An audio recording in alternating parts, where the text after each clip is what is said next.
Before we get into the video, could everyone please subscribe to my FXmovies .20 channel? Thank you so much. I am James Mitchell, a man who once believed absolutely in my family. I love my wife, Sophie, and always thought we had a happy life together.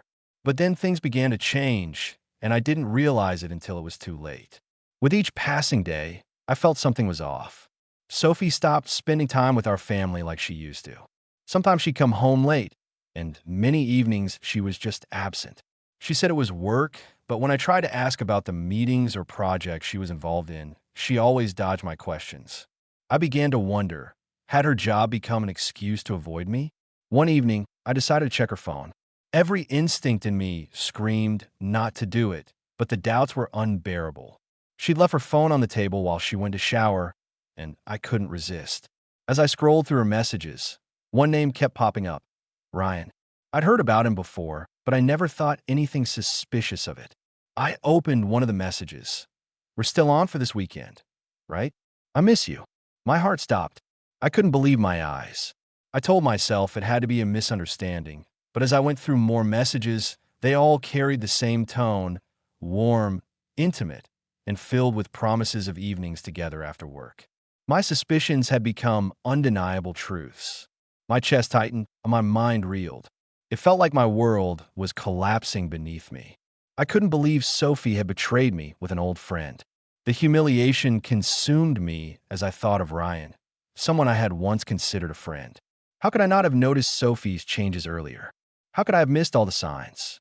For a moment, I wanted to confront Sophie right then and there, but I stopped myself. I needed to be certain. I needed clear evidence to avoid doing something I'd regret.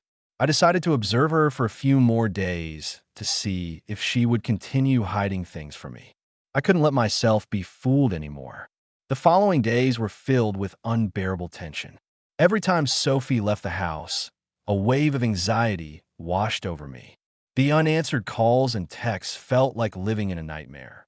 One day, Sophie told me she had to meet a business partner to discuss a big project, but I noticed something different. She dressed up more than usual, did her makeup, and styled her hair before leaving.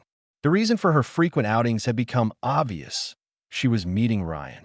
As soon as she left, I decided to follow her. I couldn't just sit at home anymore. I needed to know the truth. At that moment, I wasn't thinking about the consequences of my actions. I only knew I had to find clarity. I drove behind her, keeping a safe distance, trying not to be noticed. She drove to a suburban area, stopping at a small cafe. I parked discreetly and watched. Not long after, Ryan arrived. They greeted each other warmly and sat down at a secluded corner table. They didn't realize I was watching. Every touch, every smile they exchanged felt like a knife stabbing into my heart. I could hardly breathe. Their closeness, their comfort with each other, it was undeniable they were in love. Rage surged through me, but so did an indescribable pain and humiliation. I sat there watching them, consumed by a single thought. I had been betrayed, not just by my wife, but by a friend. Ryan was someone I had trusted, someone I had welcomed into family gatherings, someone I had shared stories with at dinner parties. Now I saw I had been nothing but a joke to him. When I returned home, my mind was spinning. I had to confront Sophie and face the truth, but how could I look at her without betraying the pain in my eyes? I knew I couldn't stay silent any longer. The truth couldn't stay hidden any longer. One question burned in my mind. How would I confront Sophie and Ryan? How could I face them without losing everything? I entered the house with a heavy heart, my hands still trembling with tension. Sophie wasn't in the living room. She was probably in her study, where she often went to check emails and work on new projects. As I stepped in, the dim light from her desk lamp illuminated her phone, still lying on the table. Everything around me seemed to slow down. Every sound faded until I could hear only my own breath. With renewed determination, I picked up the phone, not out of suspicion, but to find the truth. My mind felt clouded, but I knew this was necessary. Another message appeared on the screen, but this time it wasn't from Ryan. It was from someone else. The name made my blood boil. Megan, a former colleague of Sophie's. The message was short but shattered my world. "I miss you. Don't let James find out about us. My heart twisted painfully. Megan? She was involved too? I couldn't believe it.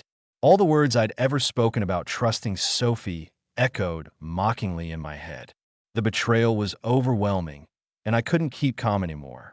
The world felt like it had flipped upside down. I sank into a chair, still holding Sophie's phone, unable to comprehend what I was seeing. Ryan and now Megan, they had all deceived me. How long had I been living in this web of lies? Why had everything gone so wrong? And why would Sophie do this? Unable to sit with the shame and pain any longer, I stood and walked to her study, a space filled with familiar family mementos.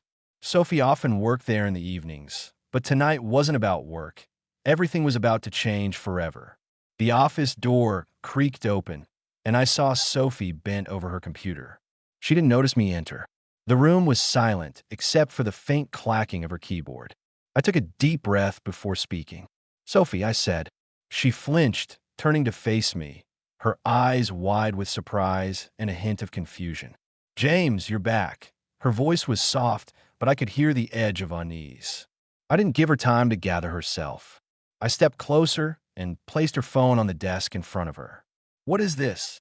I asked, unable to suppress the anger. Swelling in my chest, Sophie froze, her eyes darting to the phone screen. A moment of silence filled the room. I could see the fear flicker in her eyes, but then something like defiance replaced it. "James, I can explain," she said, though her voice wavered. "It's not what you think," but I didn't want to hear her explanations. I couldn't stomach any more excuses. I'd seen enough. That feeling when you know the truth but still have to endure hearing the lies is a storm that I couldn't contain. "Don't bother. I've seen everything," I replied coldly, my voice trembling with restrained fury. "It's all clear now." Sophie began apologizing, her words tumbling out in a rush, but nothing she said could quell the fire burning inside me. Her stammering, her empty excuses, they meant nothing. I was done with promises, apologies, and especially the betrayal she had inflicted on me. I turned away, walking out of the room, unwilling to hear another word. Sophie called after me, but I didn't look back. It felt like someone else was driving my body, and all I could do was keep moving away from her. I found myself in the living room, everything around me collapsing. The pain, the anger, the profound sense of loss. It was suffocating. Suddenly, a thought struck me. Ryan. His name echoed in my mind, the so-called friend I once treated as family. Where is he? I couldn't let this end here. Both of them had shattered everything I believed in, and they had to face the consequences. But how? I didn't have an answer yet. My thoughts churned, and a plan for revenge began to take shape, detail by detail. I couldn't just sit idly by while they continued their lives as if nothing had happened. Sophie and Ryan would have to pay for what they had taken from me. When Sophie came to find me, I was already gone. The house, once a place I thought of as a home, now stood in silence, heavy with the weight of betrayal.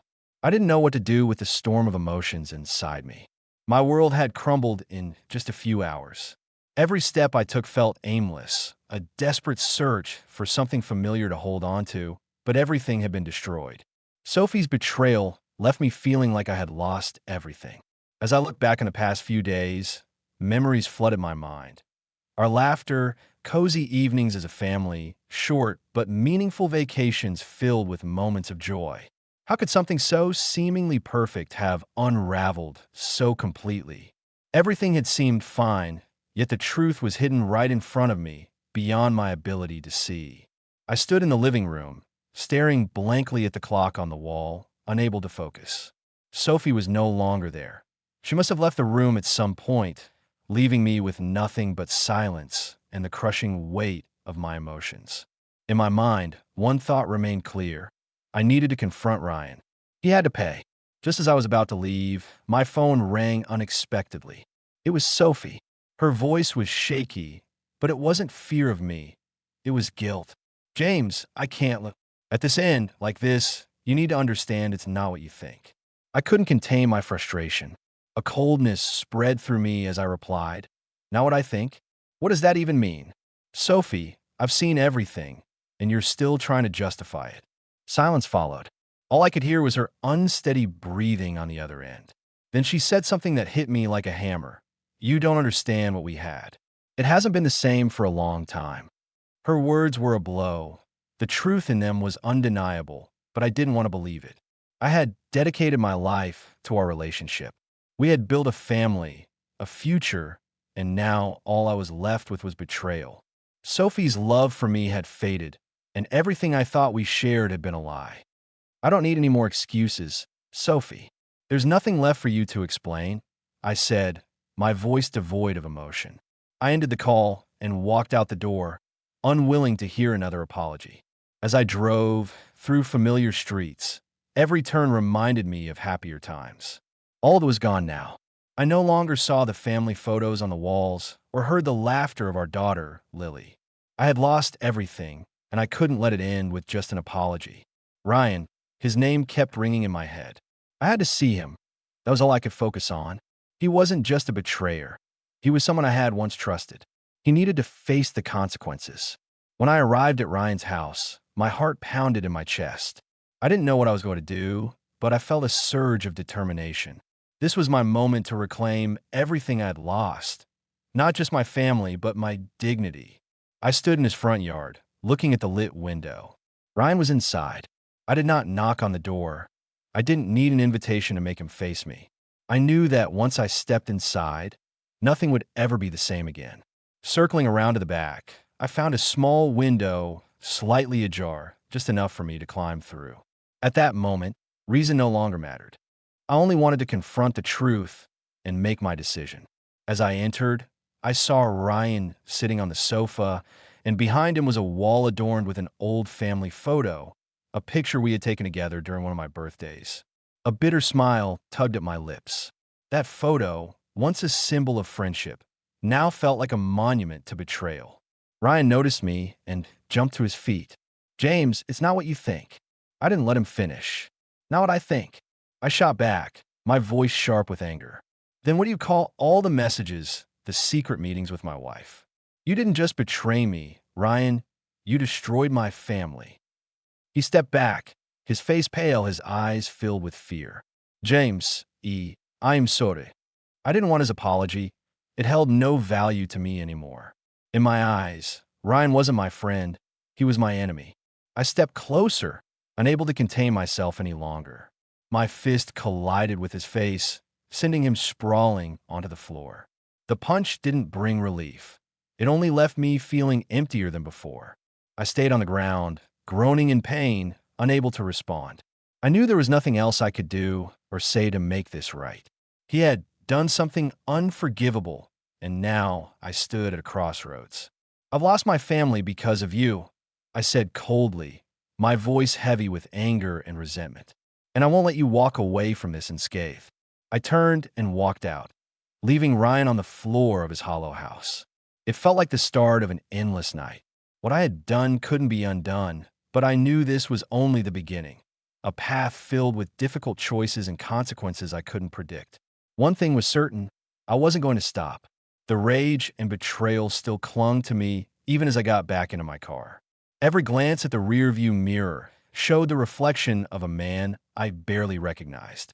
I was no longer James Mitchell, the husband, the father, the man who worked tirelessly to keep his family together.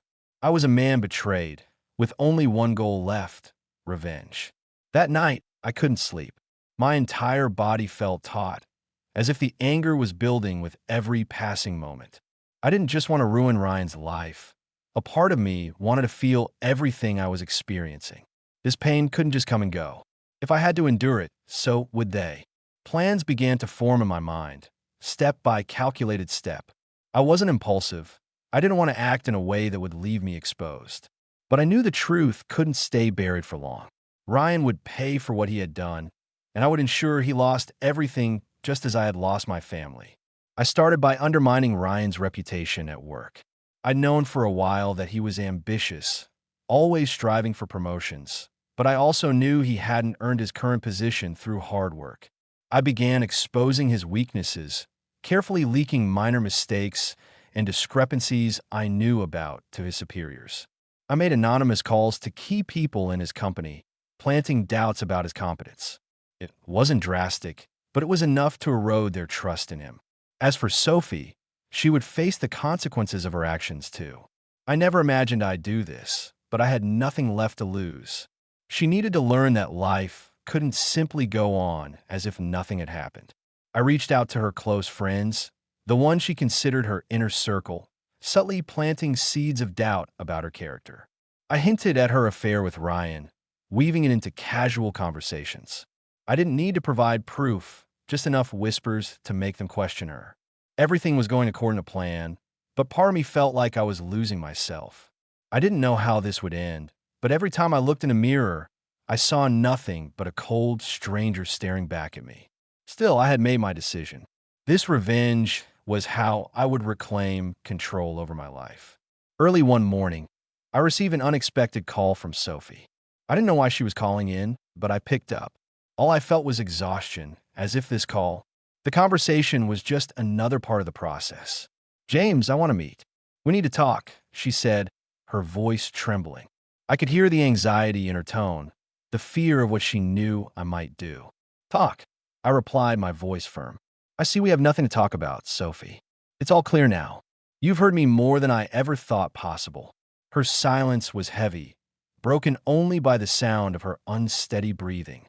Finally, she spoke again, her voice soft and weak. "You can't just ignore me forever, James. You can't just walk away like this." I felt an odd mix of pain and detachment between the hurt and the cold resolve. All I could feel was emptiness, but I knew one thing. I was not done. If I stopped now, everything would have been for nothing. "I don't have to listen to anything you say," I said firmly. "Not anymore. You left first," I interrupted coldly. "You left the moment you chose to betray me. What's left is just me and the decisions I have to face." She was silent for a moment, perhaps unsure of what to say. Finally, she sighed and hung up. I didn't feel relief nor satisfaction. All that remained was an emptiness, as if I had lost something vital that could never be recovered. Right after the call, I decided to take a critical step in my plan. I would confront Ryan one more time, not to hit him again, not to do anything drastic, simply to make sure he understood that he couldn't move on so easily. I had mapped out this meeting, and I was determined to ensure he realized that I was the last person he ever wanted as an enemy. As I stood outside Ryan's front door, my heart began to pound. This conversation would be a turning point. I knew everything would change after this moment. Standing there, I felt neither excitement nor anticipation, only a hollow sense of inevitability, as though I had stepped onto a path with no way back. Everything felt poised at a crossroads, and I had no idea where my life would lead from here. I knocked on the door. Footsteps approached from inside, and soon the door opened. Ryan stood there, his eyes red, likely from the pain of the punch I delivered days earlier. But this time, there was no defiance or arrogance. His expression was filled with fear. "James," he said, his voice trembling. "I don't know what to say. I am sorry." I stood motionless, saying nothing. His apology was meaningless to me now. His regret held no value. It was far too late for that. "I don't need your apology," I said, my voice cold as ice. "What you need to understand is that what you've done will never be forgotten." Ryan opened his mouth as if to respond, but stopped short, remaining silent. He stood there, powerless to resist, and in that moment, I realized something. I didn't need to do anything more. I had done enough to ensure he understood the cost of his betrayal. But I also didn't want to be the kind of person who destroyed others' lives, even if they deserved it. "I didn't come here to hurt you again," I continued, my tone now softer. "I just wanted you to. I'm done. I don't need revenge anymore. I just need this to end so I can move on." I turned and walked away from his house without looking back. A strange sense of relief washed over me, but it was accompanied by an inexplicable emptiness. My life had completely changed, but not in the way I had hoped. Revenge hadn't brought me peace. It had only made me feel more hollow. When I returned home, I didn't feel triumph or satisfaction. I couldn't blame Sophie or Ryan anymore. They had done what they believed was right in those moments. But now I understood that every action comes with consequences. Sometimes Actions born of anger only bring more pain, and I had learned this lesson the hard way. Sophie wasn't home when I arrived. She had left, taking her belongings and the memories with her, leaving only silence behind. I no longer wanted to find her, apologize, or hear her explanations. She had chosen her path, and now I had to choose mine. As for me, I decided to start over, to leave behind all the pain and hatred. I wouldn't let those feelings control my life anymore. No matter how difficult it was, no matter how much I had to wrestle with myself, I wouldn't let the past drag me down. Life would go on. I would continue working, taking care of Lily, and finding myself again. I didn't need a relationship to feel whole. I wouldn't return to Sophie, nor would I regret my decision to leave her. All I needed was a chance to rebuild from the shattered pieces of who I once was. Revenge doesn't bring peace. Nothing can change the past, and holding on to anger only deepens the wounds. Sometimes forgiveness isn't for others. It's for ourselves, so we can live without being enslaved by the past. I didn't need Sophie or Ryan's forgiveness. I just needed to forgive myself and learn how to move forward. And that is the end of this story.